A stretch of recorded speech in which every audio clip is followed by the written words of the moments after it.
Do you know what happens when you spend time outside every single day, no matter the weather or life events, and you do it in Alaska? That's what I'm working to find out. I'm Amy Bouchatz, and this is my weekly outdoor diary where I tell you what I've been seeing and learning through my own daily outdoor habit tackling the Humans Outside 365 challenge. Sometimes it's awesome. Sometimes it's hilarious and full of fails. But it's always my real life.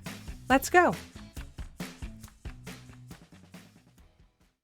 I'm not sure I knew what to expect when I started this podcast 4 years ago this month. As a news reporter, I was excited about the opportunity to chat with experts in the outdoor space. After all, one of the greatest perks of working as a journalist is the chance to follow your curiosity and talk to people you find interesting about the subjects that fascinate you. And yep, hosting this podcast has definitely brought that. Over the last 4 years, I've recorded 130 interviews and almost 200 Outdoor Diary episodes. That's 130 different opportunities to learn something from some truly amazing people, researchers, adventurers, and people doing extraordinary things in nature. And while yes, I've learned and been inspired to try new things while I'm outside, to expand my creativity and change the way I think about connecting with the world around me, those lessons are not, at least for right now, my favorite thing about doing this podcast. My favorite thing? It's the connections. Because each time I record an interview, I meet someone new. And each time someone connects with me because of an episode or hears my outdoor story, I make a new friend.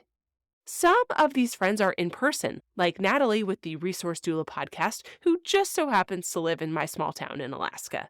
Some of them are far away, like Sarah McCartney with Run Wild My Child, who recently launched her own family outdoor challenge platform called Adventure Up and was kind enough to include me. When I look back on the last year of my outdoor journey, I see more than ever the value of connecting with humans outside, the importance of hearing folks' outdoor stories, and letting them inspire me and move me forward. And that's what I hope you find from this podcast too, the power of connection and inspiration for the journey. I like to use my podcast birthday each year to think about my favorite episodes over the year. And when I do that, connection is a clear theme for those too. There's Laura Carney, who I interviewed in episode 354 in season 8 about her time working through her dad's life bucket list. We're now Facebook friends, and I'm inspired by her journey and work daily. In season 8, I also interviewed Brandi Small about building respect for outdoor users with bigger bodies. When I see her on her paddleboard or hiking in my Instagram feed, I can't wait to get outdoors myself. In episode 303 in season 7, I got to talk to Cory Maria Dack about her trip paddling the entire Mississippi River. I love being friends with her on Instagram as she continues to have crazy canoe adventures. And the same thing goes for Crystal Gail Welcome from episode 300 in season 7, who does amazing thru hikes while living with a rare brain disease. It's impossible to mention all of my favorite connections, the people I meet on the trails here in town who have seen the podcast or the listeners I've met on Instagram, or the people who have started the Humans Outside 365 challenge and are now a part of my daily social media circle, like Nikki and Heidi and so many others.